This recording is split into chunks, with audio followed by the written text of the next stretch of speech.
हरिओम। आज 18 तारीख है, अगस्त 2025।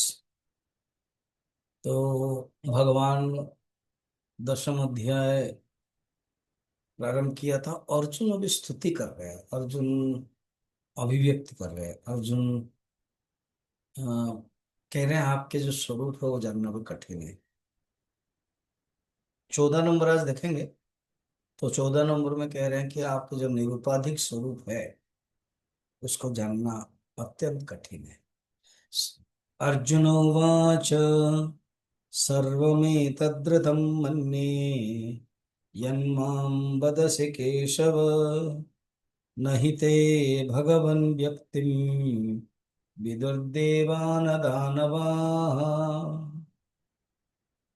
हे केशव, माम वदसि एतत् सर्वं ऋतं मन्ये। आपने मुझे जो कहा है ना, वो आपकी और ऋषियों की जो कही हुई बातें सत्य में समझता हूं। आपने जो कहा है और ऋषियों ने जो आपके बारे में कहा वो सत्य है। ते व्यक्तिम देवाः, वो आपका अभिव्यक्ति, व्यक्ति मन अभिव्यक्ति, आपका जो प्रभाव है, आपके जो निरुपाधिक का अवस्था है, दानव और देवता नहीं जान सकते। मनुष्य की बात तो क्या है, क्योंकि आपके भगवत जो स्वरूप है वो अलग ही है।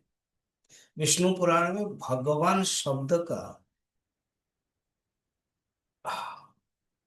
वर्णन किया गया है। भग का अर्थ है छह, ऐश्वर्य। भग का अर्थ है ऐश्वर्य।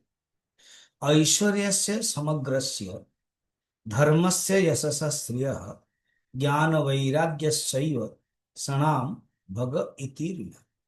6 प्रकार के भग होता है। एक ऐश्वर्य, दूसरा है धर्म, तीसरा है यश, चौथा है श्रेय, पांचवा ज्ञान और छठा वैराग्य। ये 6 सणाम, सणाम माने 6, 6 प्रकार के भग है, ये कहा गया है। और एक शब्द एडजेक्टिव दे दिया है, समग्र।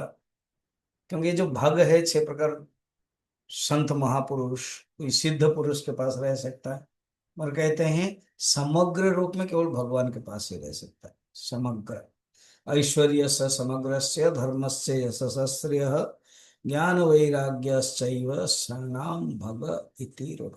और भी कहा गया है उत्पत्तिम प्रलयम चैव, ये जो जगत की उत्पत्ति और प्रलय, भूतानाम अगतिम गतिम, भूतों के जो गति है, जो अगति है, विद्या और अविद्या को जो जानता है, सवाच्य भगवान इति।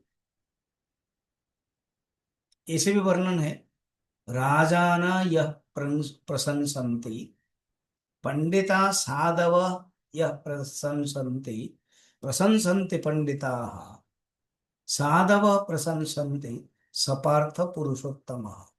हे पार्थ, इसी इन्हीं को ही पुरुषोत्तम कहते हैं। तो खुद अर्जुन के जो भावना है, उद्गार है, वो सही है। इसलिए आप कोई नहीं जान सकते हैं। और आप हे कौन, वो कल फिर देखेंगे। भगवान और अर्जुन जो बता रहे हैं कि आपका स्वरूप क्या है। अच्छा, देवता नहीं जानते हैं, दानव नहीं जान सकते हैं, क्यों? क्योंकि माया के कारण। और सबके अपने अपने अभिमान हो जाता है कि मैं देवता हूँ, मैं देव हूँ, मैं ऋषि हूँ, मैं दानव हूँ। इसके कारण नहीं जान सकते आपके अपरिच्छिन्न स्वरूप।